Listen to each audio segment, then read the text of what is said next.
Ritchie Blackmore, the fiery, exacting guitarist who helped shape heavy rock with Deep Purple and later embraced medieval-flavored music in Rainbow, has always been a study in contradictions. Brilliant, fiercely private, and famously uncompromising, he treated the guitar as an art to be mastered, not a toy for showmanship. He admired discipline, musical intelligence, and invention, and he had very little patience for what he viewed as gimmickry, self-promotion, or lazy imitation. Over the years, Blackmore didn't merely disagree with other players, he sometimes expressed outright contempt.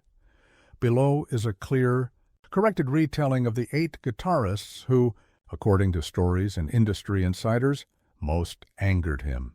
Each entry keeps the original point and flavor, but is written in fresh language. Number 8, Steve Vai, at. The bottom of this list sits Steve Vai, the technical wunderkind who rose out of Frank Zappa's band and later became a guitar hero in his own right. Vai's playing is dazzlingly precise, every note shaped, every run exact. To Blackmore, though, that clinical perfection was a problem. He respected skill, but he wanted music that breathed, that could go ragged, surprising the listener with emotion rather than polish. Blackmore reportedly viewed Vai's approach as laboratory rock, technically flawless, perhaps, but emotionally restrained. For Ritchie, a solo should feel alive and unpredictable. When it sounded programmed, it lost its human risk. Number 7, Yngwie Malmsteen.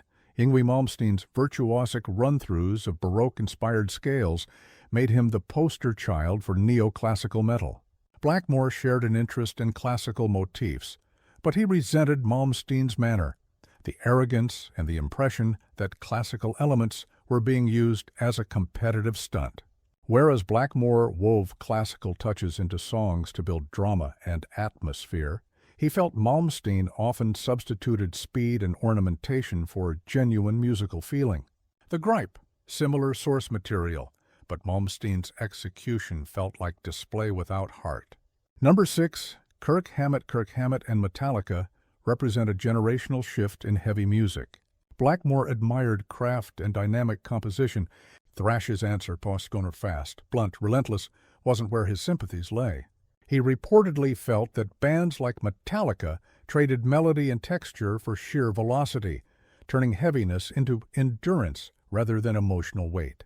In his view, playing everything faster didn't automatically advance the art of guitar.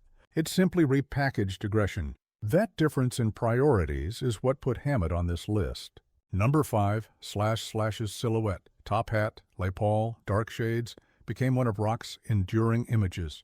Blackmore didn't question Slash's technique or popular power. His gripe was cultural. He saw a trend in which image and theatricality could overshadow nuanced musical invention. To Ritchie, presenting a character could sometimes substitute for pushing the instrument into genuinely new territory. So while Slash is admired for memorable solos and tone, Blackmore reportedly bristled at the way style sometimes outshined substance.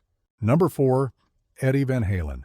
Eddie Van Halen transformed guitar playing, two-handed tapping, frictionless runs, lightning speed.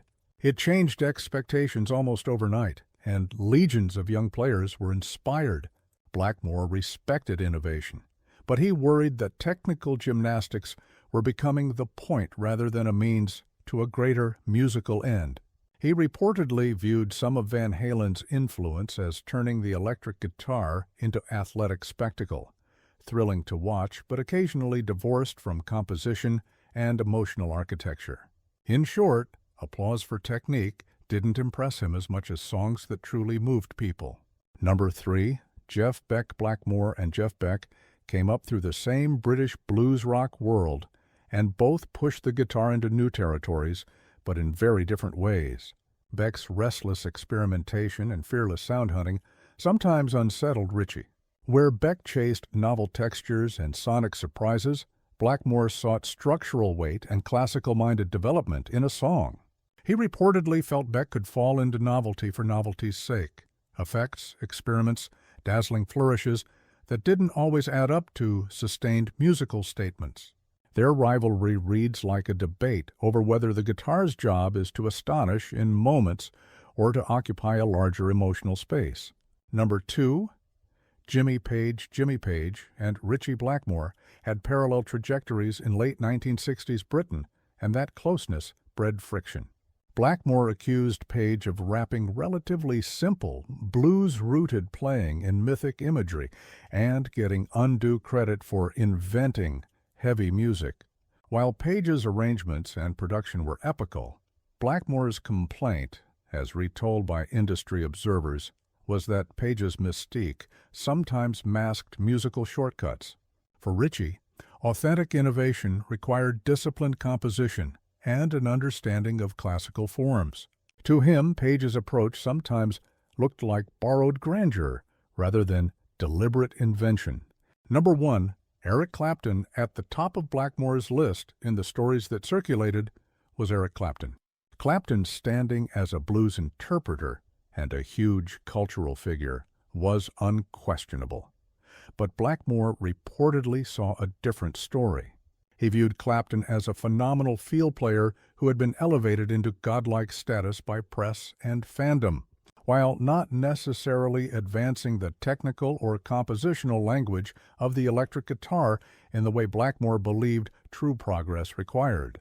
That accusation, that Clapton relied on faithful blues interpretation without moving the instrument into new technical or classical-based territory, is provocative and controversial, but it captures the essential divide. Clapton, the blues custodian, versus Blackmore, the classically inclined innovator. Please don't forget to subscribe and hit the bell icon.